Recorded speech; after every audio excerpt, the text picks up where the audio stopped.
ओलिगोहाइड्रोमनियाज यानी कि बेबी के अराउंड का जो फ्लूइड रहता है उसका स्तर कम दिखाई देना। अगर सोनोग्राफी से हम देखते हैं तो उसका वॉल्यूम लेस देन 5 सेंटीमीटर दिखाई देना। एमनियोटिक फ्लूइड कम होने के कुछ रीजंस होते हैं, जिनमें आते हैं फीटल रीजंस यानी कि बेबी से related reasons and maternal reasons यानी कि मदर से रिलेटेड रीजन।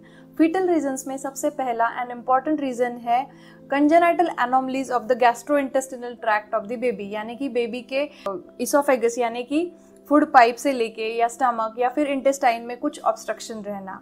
उसके बाद में आ सकता है रीनल ऑब्स्ट्रक्टिव लीजन्स, यानी कि बेबी के किडनी में कुछ प्रॉब्लम्स है और उसकी वजह से बेबी यूरिन नहीं प्रोड्यूस कर पा रहा है।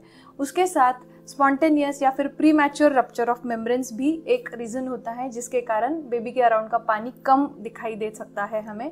और उसके बाद में आता है सीवियर आईयूजीआर यानी कि intra uterine growth restriction. Maternal reasons जो है बेबी के अराउंड के पानी कम होने के, उसमें आता है इडियोपैथिक, यानी कि कोई रीजन तो है नहीं लेकिन बेबी के अराउंड का पानी हो रहा है। And the other reason is hypertensive disorders of pregnancy यानी कि प्री इक्लाम्शिया। अगर हमारे मॉमी में ब्लड प्रेशर बढ़ने की शिकायत प्रेगनेंसी में हमें दिखाई देती है तो भी बेबी के अराउंड का पानी कम होने के चांसेस होते हैं। तो ये ओलिगोहाइड्रोमनियाज से कोई रिस्क है क्या?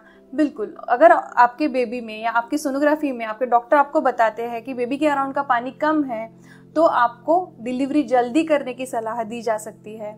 उसके साथ ही नेचुरल पेन्स के लिए ना वेट करके आपको इंडक्शन ऑफ लेबर की सलाह दी जा सकती है, और इसी वजह से बेबी में ऑक्सीजन का सप्लाई कम होना और उसके कारण सिजेरियन डिलीवरीज का रेट बढ़ने के भी चांसेस बढ़ जाते हैं। For more such information kindly follow us. Thank you.